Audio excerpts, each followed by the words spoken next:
उत्तराखंड एकता मंच व समाज सेवी गणेश चंद्र भट्ट ने उत्तराखंड में एम्स संस्थान बनाने के प्रति सरकार को चेताया।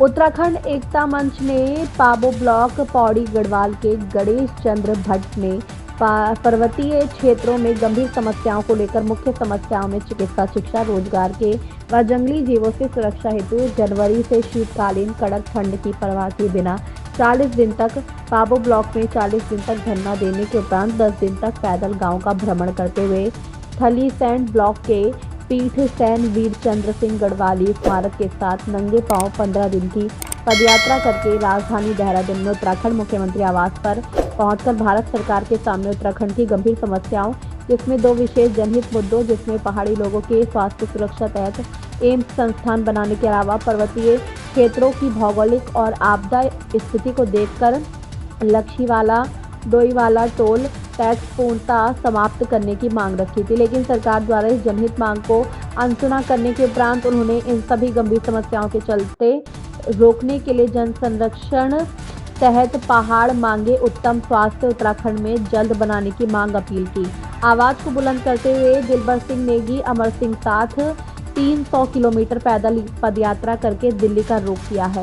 समाजसेवी गणेश चंद्र भट्ट ने उपरोक्त मुद्दे को लेकर दिल्ली स्थित पालम इलाके में उत्तराखंड समाज का प्रतिष्ठित मंच उत्तराखंड एकता मंच को एक ज्ञापन सौंपा है। उत्तराखंड एकता मंच ने इस ज्ञापन को स्वीकार करते हुए समाजसेवी गणेश चंद्र भट्ट द्वारा उठाए गए इन सभी मुद्दों का समर्थन करते हुए उत्तराखंड के उत्थान हेतु सुगम कार्यशैली के प्रति अग्रसरित योगदान का भरपूर आश्वासन देते हुए पर्वतीय क्षेत्र की 3 मुख्य समस्याओं में स्वास्थ्य, शिक्षा, रोजगार प्रति जल्द ध्यान देने के लिए उत्तराखंड व केंद्र सरकार को चेताया।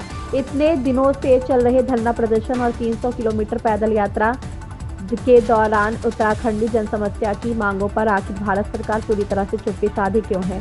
क्यों उत्तराखंड राज्य को देवभूमि का नाम महज पर्यटन स्थल को बढ़ाने का मात्र दिखावा ही सरकार का असली मकसद था? क्यों सरकार का उत्तराखंडी लोगों की रोजमर्रा दिक्कतों पर ध्यान केंद्रित नहीं है? उत्तराखंड एकता मंच अध्यक्षा लक्ष्मी नेगी ने मीडिया समक्ष प्रधानमंत्री नरेंद्र मोदी से गुजारिश के तहत सचेत करते हुए कहा, यदि उत्तराखंड में स्वास्थ्य, शिक्षा, रोजगार और जन संरक्षण के तहत बढ़ती समस्याओं पर सरकार ध्यान दे तो उत्तराखंडी पलायन को काफी हद तक रोका जा सकता है। तभी उत्तराखंड एक समृद्ध व खुशहाल राज्य कहलाएगा। इसी के साथ उन्होंने उत्तराखंड एकता मंच की ओर से जल्द ही केंद्र सरकार को भी एक ज्ञापन सौंपने का किया आगाज। रेड हैंडेड न्यूज नेटवर्क के लिए दिल्ली से मारीदास की रिपोर्ट। ये आए थे जी देहरादून मुख्यमंत्री जी को ज्ञापन देने, पैदल यात्रा नंगे पांव। अब इनकी डिमांड है कि उत्तराखंड के अंदर जो पलायन है बिल्कुल ख़त्म, दर्जा दशा है, स्वास्थ्य के नाम पे बिल्कुल दयनीय स्थिति है, और कारोबार ख़त्म, स्कूल जो शिक्षा है उसके लिए मतलब आगे सिस्टम होना चाहिए। बच्चे वहाँ जो है लोग पलायन क्यों कर रहे हैं कि वहाँ कुछ सुविधा नहीं है, स्वास्थ्य के नाम पे, स्कूल के नाम पे और आपके कारोबार के नाम पे। कारोबार नहीं होगा तो आदमी खाएगा क्या? बहू बेटियां हमारे जंगल जाती है लकड़ी घास लेने, वो निवाला होती है वहाँ बाघ का, भालू का, है नहीं? बंदर, वहाँ बंदरों ने आतंक मचा रखा है। खेती के नाम पे जीरो है। सरकार कहती है कि पलायन हो रहा है, पलायन हो रहा है। पलायन को रोकेगा तो सरकार, हम थोड़ी करेंगे। सरकार आती है, सरकार किस लिए बनाई जाती है?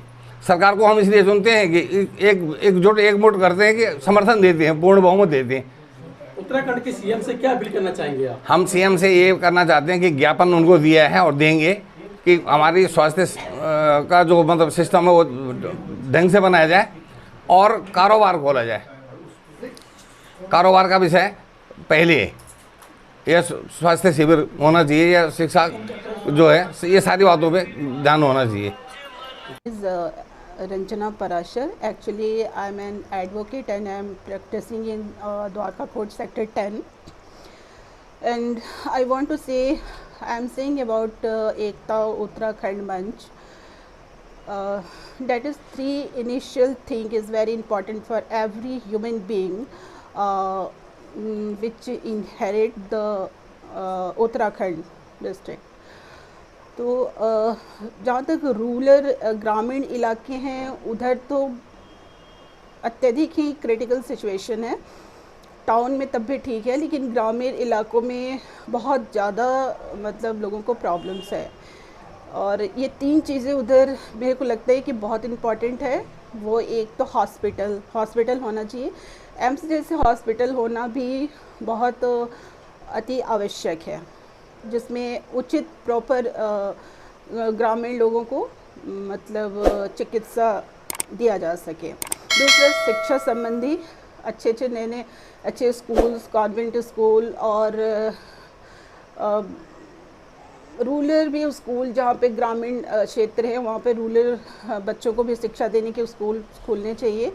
और टाउन में मतलब इंग्लिश कॉन्वेंट स्कूल्स खुलने चाहिए। और ग्रामीण और शिक्षा हो गया, और चिकित्सा हो गया, और शिक्षा के लिए तुमने कह दिया। और रोज़गार के बारे में भी मैं कहना चाहती हूँ कि उसके लिए अच्छी तरीके से कोई इंडस्ट्रियल कंपनीज़ होनी चाहिए, जो या तो विदेशी कंपनियां भी होनी चाहिए या इंडियन कंपनी भी खुलने चाहिए, ताकि लोगों को प्रॉपर रोज़गार समस्या मतलब ये रोज़गार संबंधी जो प्रॉब्लम्स है उसका सॉल्यूशन हो सके। तो अगर विदेशी भी कंपनियां वहाँ कोई अगर प्रपोज़ल लेके आती हैं तो उनको भी हमारे मतलब प्रधानमंत्री जी को उनके लिए कंसेंट होना चाहिए और वहाँ खुलना चाहिए। और उसके अलावा इनकी भी रिस्पॉन्सिबिलिटी है हमारी भारत सरकार की कि वहाँ पर रोज़गार मतलब होने चाहिए, रोज़गार संबंधी कंपनीज, इंडस्ट्रीज ये सब खुलने चाहिए।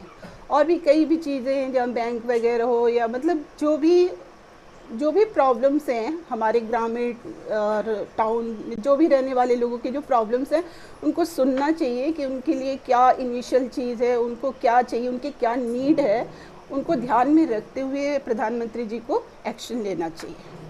जय श्री राम।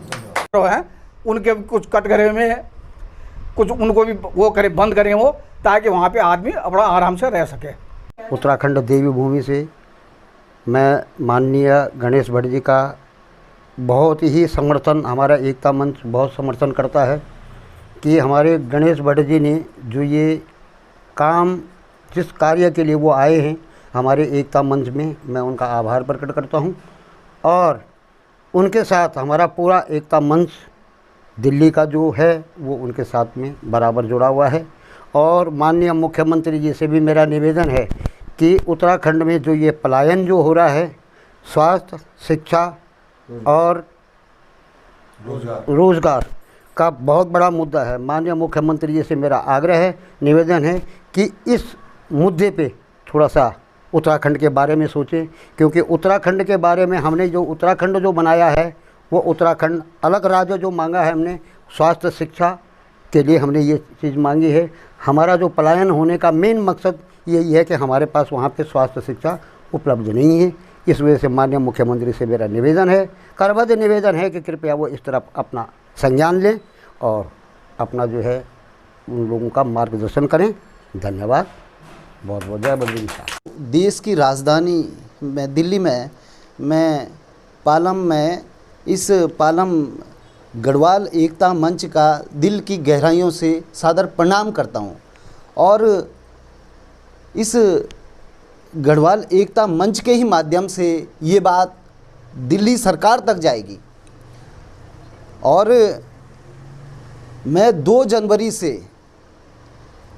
पाबो ब्लॉक में धरने पे बैठा था उत्तराखंड में, और 40 दिन का मैंने वहाँ पे धरना दिया। वहाँ तमाम हॉस्पिटलों की जो स्थिति है बिल्कुल लाचार स्थिति है। आज जो पलायन का मुख्य कारण है वो स्वास्थ्य है। जब मैंने 40 दिन धरना दिया तो तब जाके भी वहाँ की व्यवस्थाएं नहीं सुधरी, और 40 दिन के बाद मैं 10 दिन गांव-गांव गया तो 50 दिन मैंने एक ही जगह पे संघर्ष किया। उस 50 दिन संघर्ष करने के बाद पाबो सामुदायिक स्वास्थ्य केंद्र में एक अल्ट्रासाउंड मशीन आई और एक एक्सरे मशीन आई, लेकिन मुझे उससे संतुष्टि नहीं मिली, क्योंकि मेरी मांग थी कि भाई वहाँ क्षेत्र में उसको उपजिला अस्पताल बनाया जाए। तो वहाँ पूरे उत्तराखंड की जो मैंने स्थिति देखी तो मैंने कहा बहुत ख़राब स्थिति है। और उस स्थिति से ये गणेश भट्ट भी गुजरा है। मेरा 9 महीने का बालक श्रीनगर मेडिकल कॉलेज में ख़त्म हुआ। उसके बाद उन्होंने कहा कि अपनी वाइफ को भी अगर आप कहीं 4-5 घंटे में अच्छे हॉस्पिटल ले जा सकते हो तो ले जाओ, वरना आपकी वाइफ भी बचना बिल्कुल असंभव है। मैंने संघर्ष किया और मैं अपनी वाइफ को देहरादून ले गया, लेकिन देहरादून ले जाने तक मैंने 3 एम्बुलेंस चेंज की, जिसमें मुझे बहुत कठिनाइयों का सामना करना पड़ा। जब मैंने देखा कि यार ये बात मेरे पे गुजरी तो मैंने कहा मैं इस चीज़ को जड़ से ही ख़त्म कर दूंगा। फिर मैंने 2 मार्च से भगवान बिनसर महादेव के आशीर्वाद से और पीठ सेण वीर चंद्र सिंह गढ़वाली जो कि जिनका कि इस देश को आज़ाद करने में बहुत बड़ा योगदान है, उन्होंने अपनी नौकरी तक त्याग दी, निहत्थे पठानों पे भी गोली नहीं चलाई, महात्मा गांधी जी का साथ दिया, जवाहरलाल नेहरू जी का साथ दिया और इस देश को आज़ाद करने में बहुत बड़ी भूमिका निभाई। तो उनके यहाँ से मैं पैदल आया नंगे पाँव जब मैं पैदल आया 300 किलोमीटर, उस यात्रा करने में मुझे 15 दिन का समय लगा। मैं पहाड़ की पूरी भौगोलिक स्थिति से गुजरा हूँ। मैं तमाम रोडों से, जंगलों से, उन आए दिन जो महिलाएं शिकार हो रही है, बच्चे शिकार हो रहे हैं जंगली जानवरों के, महिलाएं जहां घास के ले जाती हैं उन रास्तों से कई महिलाएं जब घास के ले जाती वहीं निवाला हो जाती है। और तमाम मेरे धरने के दौरान भी 2-3 महिलाओं पे जंगली जानवर भालू ने हमला किया। 2-3 गर्भवती महिलाओं को वहीं से हॉस्पिटल से वहीं से एयरलिफ्टिंग करके देहरादून लाया गया। तो मेरा प्रश्न है कि जब आप पहाड़ से एयरलिफ्टिंग करके ही देहरादून ला रहे हो, भाई आज तमाम ये जो मुझे एकता मंच का भी साथ मिला तो ये बहुत खुशी की बात है और मुझे बहुत खुशी हुई। मुझे कहीं ना कहीं लगा कि मेरी तपस्या सफल हो रही है और इतना साथ जितना साथ मुझे यहाँ मिला इस पालम में गढ़वाली एकता मंच का, थोड़ा सा भी साथ मुझे अगर पहाड़ में मिल जाता तो पहाड़ में आज बहुत सारी सुविधाएं होती जिनके लिए मैं लड़ रहा था। लेकिन अब मुझे पूर्ण यकीन और पूर्ण विश्वास है इस पालम के एकता के मंच के साथ। मैं गर्व से कहता हूं कि आज ये लड़ाई मुझे ऐसी नहीं लग रही कि एक गणेश भट्ट की लड़ाई है, आज मुझे ये लड़ाई लग रही है पूरी गढ़वाल की लड़ाई है। और मुझे उम्मीद आशा है कि वहां एम्स बनेगा और उसमें जो अहम भूमिका होगी वो इतिहास में इस पालम में गढ़वाल एकता मंच का नाम दर्ज होगा इतिहास के पन्नों में। मैंने तो उत्तराखंड एकता मंच सरकार की तरफ से आप क्या अपील करना चाहेंगे? उत्तराखंड सरकार माननीय मुख्यमंत्री जी को मैंने ज्ञापन दिया है और उन्होंने मुझे समय दिया, लेकिन उस उचित समय में मुझे कोई समाधान नहीं मिला। उसके बाद मैं दिल्ली, मेरी मजबूरी हो गई कि मुझे यहाँ आना पड़ा और जब समाधान नहीं मिला, देखो मुझे किसी भी राजनीतिक दलों से कोई मतलब नहीं है। आम आदमी की आज ज़रूरत है तो उनकी स्वास्थ्य, शिक्षा, तमाम ज़रूरतें हैं। कंपनियों की जो पहाड़ में कोई फैक्ट्री खुले, ऐसी चीज़ों की वहाँ ज़रूरत है। और ये ज़रूरत जब हमने उत्तराखंड अलग राज्य मांगा था तो इसीलिए अलग राज्य मांगा था कि भाई पहाड़ी क्षेत्रों में ये एम्स हॉस्पिटल बने, पहाड़ी क्षेत्रों में फैक्ट्रियाँ खुले। आज देहरादून शहरों में ऐसी फैक्ट्रियाँ हैं, हमने शहरों के लिए थोड़ी नहीं अलग क्षेत्र। 300 किलोमीटर यात्रा में कितनी चुनौतियाँ का सामना करना पड़ा आपको? 300 किलोमीटर जो मैंने यात्रा देखी तो मैं अपने दिल से कहता हूं कि मुझे एक बार लगा कि गणेश भट्ट बैसाखी पकड़ो, और मैंने बैसाखी पकड़ी इस युवा ने। और मैंने सोचा कि यार जो बैसाखी पकड़ते हैं ये क्यों पकड़ते होंगे, लेकिन मुझे लगा कि यार 2 बैसाखी मैं ले लेता हूँ और उन बैसाखियों से जाता हूँ सहारा। मुझे लगा कि सहारा, कई टाइम पे मुझे ऐसा लगा कि मैं मरने वाला हूँ। कई ऐसी भी स्थिति पैदा हुई कि मैं अब जा नहीं पाऊँगा क्योंकि 200 किलोमीटर। लेकिन मैंने इस दिल को पत्थर दिल किया और मैंने कहा कि चाहे मैं मर जाऊं, लेकिन अगर एक गणेश भट्ट मर जाएगा तो पूरे पहाड़ में खुशहाली की लहर होगी। और एम्स जैसा संस्थान अगर यहाँ बनेगा और एक गणेश भट्ट की मृत्यु भी हो जाती है तो मुझे कोई गम नहीं है। मैं उत्तराखंड एकता मंच के सानिध्य से बोल रही हूँ और मैं ये कहना चाहती हूँ जो उत्तराखंड में जितनी भी समस्याएं हैं, जैसे शिक्षा का हो गया, रोजगार का हो गया, स्वास्थ्य का हो गया, ये 3 समस्याएं वहाँ सबसे ज़्यादा हो रखी हैं। उसके जैसे अभी चिकित्सा पे अभी हमारे बीच में गणेश भट्ट आए थे कि भाई वहाँ हॉस्पिटल होना चाहिए, क्योंकि बहुत दयनीय स्थिति है उत्तराखंड में। देवभूमि इसलिए उत्तराखंड बनाया गया था क्योंकि वहाँ के लोगों को सुविधा मिले। तो ये तो जितनी भी सरकारें आई, सरकारों ने सिर्फ अपना भला देखा, अपनी जेबें भरी। वहाँ का आम मानस से पूछिए आप कि कोई भी वहाँ सुविधा नहीं है। और रही हॉस्पिटल की बात, तो जैसे अभी हमारे गणेश भट्ट जी आए 300 किलोमीटर यात्रा पूरी करके, तो हम लोग वो यहाँ आए, पालम में आए, तो पालम में उत्तराखंड एकता मंच के सामने उन्होंने अपनी बात रखी। तो हम लोगों ने भी इसमें विचार किया कि भाई ये साथ देना चाहिए।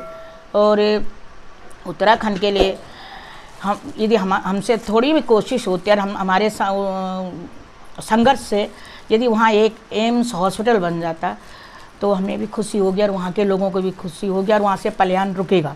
देश के प्रधानमंत्री से क्या अपील करना चाहिए? भाई देश के प्रधानमंत्री से तो मैं यही अपील करना चाहती हूँ कि हमारे प्रधानमंत्री जी हैं और बड़ी बड़ी बातें करते हैं कि जैसे अभी उत्तराखंड में जाते हैं तो बोलते हैं मैं उत्तराखंड का बेटा हूँ, ये लाल हूँ। बनारस में जाते हैं तो कहते हैं मैं वहाँ का लाल बेटा। ठीक है, आप सब जगह के बेटे हो। जब हमारे प्राइम मिनिस्टर हो तो आप पूरे भारत के बेटे हो, भाई हो, सब कुछ हो आप, पर थोड़ा सा उत्तराखंड की तरफ अपना ध्यान दीजिए। प्रधानमंत्री जी से मेरी एक ही रिक्वेस्ट है और स्टेट गवर्नमेंट से भी वो यही रिक्वेस्ट है कि आप उत्तराखंड की तरफ ध्यान दो। वहाँ अभी आपको पता होगा जैसे गुलदार हो गए, भालू हो गए, वहाँ महिलाओं पे कितने बड़े बड़े हमला कर रहे हैं लोग और कुछ भी नहीं हो रहा। वहाँ बहुत सारे मतलब समस्याएं ही समस्याएं, इसीलिए वहाँ से पलायन हो रहा। ये 3 चीज़ों पे ध्यान दिया जाए, चिकित्सा, स्वास्थ्य और शिक्षा, रोजगार, तो पलायन रुक सकता है। यदि देवभूमि को बचाना चाहते हैं तो 3 चीज़ों पे ज़रूर ध्यान दें। सारी केंद्र सरकार से भी और स्टेट सरकार से भी मेरी यही निवेदन है मेरा। मैं सबसे पहले बधाई अपने उत्तराखंड एकता मंच की तरफ से गणेश भट्ट जी को देता हूं तथा हमारे जो मीडिया प्रभारी यहाँ पर आ रखे हैं उनको देता हूं। सबसे पहली बात तो हमें जितनी भी यहाँ पे हमारी सम्मतियाँ हैं दिल्ली के अंदर, उत्तराखंड सम्मतियाँ जितनी भी हैं, सबको हमारे गणेश भट्ट जी का साथ देना चाहिए। वो बहुत अच्छा काम कर रहे हैं और हम तो ये कह रहे हैं कि हम सभी को उनके कंधे से कंधा मिलाकर काम करना चाहिए ताकि वहाँ की हर जन सुविधाएँ हम जो है हमें उपलब्ध हों। हमारी आवाज़ वहाँ के मुख्यमंत्री श्री धामी जी को पहुँचे, यहाँ प्रधानमंत्री श्री नरेंद्र मोदी जी को पहुँचे और हमारी इनसे यही प्रार्थना गुजारिश है। और पूरी उत्तराखंड एकता मंच एवं जितने भी मंच यहाँ हैं सबसे हाथ जोड़ के प्रार्थना यही है कि अपने गणेश भट्ट जी का साथ दें, उनके कंधे से कंधा मिलाएं और वहाँ जितनी भी हमारी असुविधाएँ जो भी है, हमारा अस्पताल से लेके हॉस्पिटल से लेके स्कूल जितने भी हैं, वहाँ पर छोटे छोटे हेल्थ सेंटर बने हैं लेकिन वहाँ डॉक्टर नहीं है। वहाँ पे डॉक्टर नहीं है ना। एक कंपाउंडर होगा वो क्या करेगा बेचारा। हाँ, वहाँ से मरीज़ जो है यहाँ दिल्ली आते हैं, उनको कोई सुविधा नहीं मिलती, हज़ारों रुपए खर्च करके यहाँ आते हैं तब भी उसको सुविधा नहीं मिलती कुछ भी। तो हमने तो उत्तराखंड एकदम पहले ही सही था ये जब हम यूपी के अंदर थे। आज उत्तराखंड एकदम मंच जब से बना है हमें कोई सुविधा नहीं मिली, किसी भी उत्तराखंडी को कोई सुविधा नहीं मिली सिवाय वहाँ से पलायन होने के अलावा कुछ नहीं मिला वहाँ। क्यों? वहाँ असुविधाएँ सारी। आज की डेट में वहाँ पर कोई भी खेती करने को राजी नहीं है। खेती करेगा कैसे? वहाँ के जानवर, जंगली जानवर जो है वो खेती का नाश कर रहे हैं। हम घर के आगे जो खेत है उसको नहीं कर सकते हम। जंगली जानवर वहाँ पे हैं, आदमियों की वहाँ पे कोई वो कदर नहीं है। कदर है वहाँ जानवरों की। अगर रीछ किसी को खा जाता है उसको मारो मत, आदमी मर जाए कोई बात नहीं। बंदर किसी को नुकसान कर जाए बंदर को मत मारो। आज बाघ, गुलदार जिनको बोलते हैं, आज की डेट में वो लेडीज़ को हमला कर रहे हैं, बच्चों को उठा रहे हैं सब, लेकिन उनको मत मारो। आदमी मर जाए कोई बात नहीं। तो वहाँ की हम तो ये कहते हैं कि वहाँ की सरकार आंखें खोले, कान खुले रखें ताकि हमारी समस्या वहाँ तक पहुँचे और उनके काल खुले। और वो हमारी जितने भी वहाँ पे लोग हैं, 2-4 चंद लोग तो वहाँ बचे ही हैं, बाकी रहा कौन वहाँ। तो कम से कम वो तो सुरक्षित है वहाँ पे। तो हमारे तो उनसे यही गुजारिश है कि अगर उनसे हो सकता है तो वो जो जंगली जानवर हैं उनके कुछ कटघरे में कुछ उनको भी वो करें, बंद करें वो, ताकि वहाँ पे आदमी अपना आराम से रह सके।